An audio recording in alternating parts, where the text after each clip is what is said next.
Ние продолжуваме понатаму со нашиот прв разговор за денеска. Со цел подигнување на свеста за глобалните климатски промени кај студентите и нивно анализирање преку научни решенија. По втор пат во организација на Универзитетското студентско собрание беше организирана студентска конференција посветена токму на оваа проблематика. На конференцијата се обратија голем број на професори од повеќе факултети при Универзитетот Свети Кирил и Методи кои дадоа свој осврт на влијанието на климатските промени врз човештвото. На оваа тема во продолжение разговараме со Никола Донев, подпредседател на Универзитетското студентско собрание при Универзитетот Свети Кирил и Методи. Никола, добро утро. Добро утро, Александар, и благодарам за поканата. Климатските промени не се изолиран проблем на одредена земја, туку глобален проблем кој го засега целиот свет, кој врши влијание врз секоја пора на човечкото живење, несомнено и врз нашата иднина. Каде младите како двигател во решавањето на ова горливо прашање го гледаат главниот проблем и какви решенија бараат, кои се нивните пораки? Да, значи климатските промени, како што кажавте, не се изолиран проблем, тие ги танкираат сите луѓе, посебно мојата генерација и помладите кои што ние треба да живееме со нивната реалност и кои што се реално закана за нашата екзистенција на планетата во иднина, нормално и нашиот материјален, економски просперитет и целокупниот опстанок на општеството.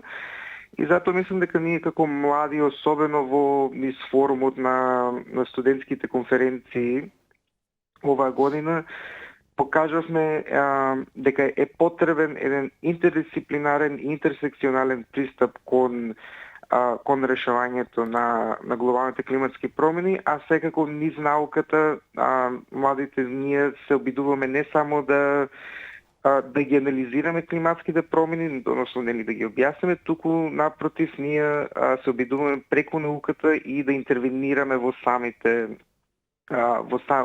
решенија, особено во позадинските настави кај што светските лидери се повеќе го дебатираат токму во прашање и вклучително во рамки на Обединените нации и други мултилатерални организации и форуми кои што се во овој период присутни. Никола, несомнено, ова е глобален проблем, но секако решавањето треба да започне локално. А за тоа секако ни е неопходна стратегија. Каква стратегија ни е потребна, од каде треба да почнеме? Пред се ни потребна стратегија каде што се вклучуваат сите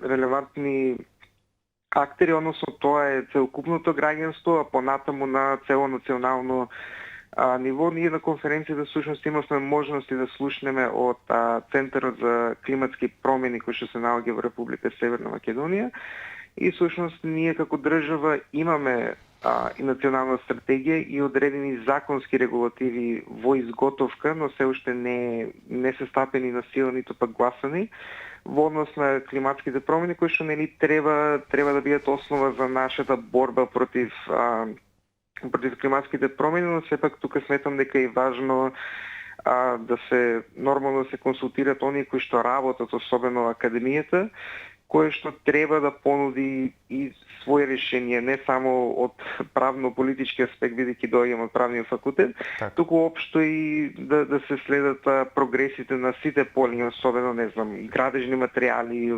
различни начини на дигитализација кои што се присутни. Се до тоа навистина низ интерсекционален пристап треба да пристапиме во борбата за климатски промени. Токму и ние како Универзитетско студентско собрание на УКИМ низ конференцијата се обидовме да ги представиме сите аспекти, затоа оваа година конференцијата беше издигната на универзитетско ниво, каде што беа фатени сите научни области кои што се изучуваат на УКИМ. Колкав е интересот на младите да се посветат во изнаоѓање решенија? Колкав беше интересот за учество на конференцијата? Да, значи, иако нели студентската конференција за глобални климатски промени беше посветена специфично на глобалните климатски промени и низ останатите 4 конференции, односно вкупно 5 конференции кои што ги организираме како студентско собрание, нишката на климатски промени беше присутна во сите, односно ние низ различните конференции имаме околу 50 на трудови кои што се занимаваат со различни проблематики од научните области на науки, но сепак таму видовме и одредени обиди за односно трудови кои што се занимаваат со климатските промени, специфично на конференцијата имавме околу 5 трудови кои што се специфично занимаваа со глобалните климатски промени, како од правен аспект, така од техничките науки, медицинските науки и нормално од економски аспект. Решавањето на прашањата поврзани со климатските промени не може да се ограничи само на границите на една држава. Дали може би разменувате идеи или имате соработка по однос на овие прашања и со студентите од соседните држави? Па да, идејата, односно моето лично залагање и порака до идните гарнитури на Универзитетското студентско собрание би било тоа да овие конференции кои што се платформа за студентите да покажат дека на УКИМ има желба за научно-истражувачка работа и дека студентите се желни за една таква платформа, всушност да се прошират на едно регионално, па дури и пошироко ниво во идните години. И нормално овде не е само мојата работа како подпредседател за наука, туку и работа на одборите кои што ја вршат вистинската работа и кои што без нив не би биле можни овие конференции, затоа што тие не се само мојот тим, јас сум таму со нив и сум екстремно благодарен за нивната работа, така што во иднина дефинитивно се разгледува можност за проширување и нормално сме во комуникација со останатите универзитетски и студентски собранија во државата и сме во разговори за формирање некаква регионална мрежа за научно-истражувачка дејност, не само во областта на климатските промени, туку и останатите научни области кои што постојат. Никола спомена дека доаѓаш од правниот факултет, па тука би го поставил следново прашање. Може ли судот во Страсбург да ги гарантира правата на луѓето кога е во прашање заштитата на животната средина, доколку ова прашање нели го издигнеме на ниво на човекови права? Има ли регулатива преку која може да се донесуваат одлуки по однос на ова прашање? Да, дефинитивно се повеќе од бидејќи студирам на правниот факултет и моментално на мастер на меѓународно право, дефинитивно правото се повеќе се занимава со климатските промени, особено од најинтересен аспект на човековите права.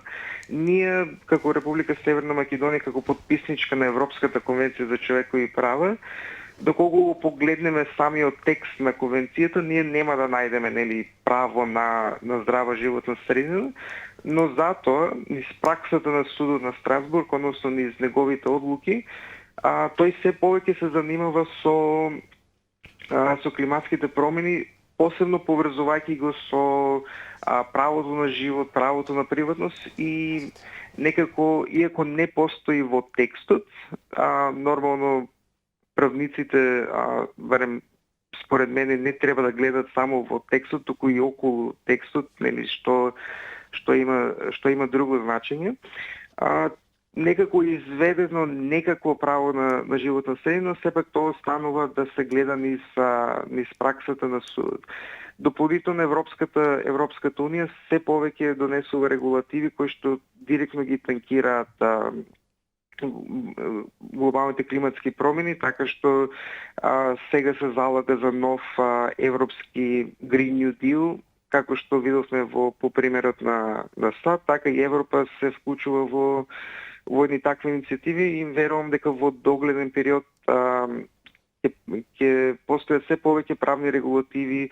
Страсбург се повеќе ќе се занимава со глобалните климатски промени, но и останатите судови, како национални, така и меѓународни, треба да си заземаат своја пракса во однос на глобалните климатски промени, затоа што правото не треба само да регулира сегашноста, туку нормално треба да има некаков поглед кон нивната, а тако може да се отвора и во низ борбата за против глобалните климатски промени. Никола, јас ти благодарам за ово учество во утрински брифинг. Секако еве и ние ви даваме поддршка во борбата против климатските промени. Секако најверојатно најголемо е очекувањето, големиот чекор да го направат младите, бидејќи пред нив останува иднината. Ви посакувам многу успех и уште многу вакви успешни конференции. Секако во иднина да се донесат и конкретни решенија со кои што на вистина ќе почнеме да ставаме крај на ова глобално прашање и секако ќе се консолидираме сите заедно да го решиме проблемот со климатските промени. Ти благодарам уште еднаш. Благодарам за поканата.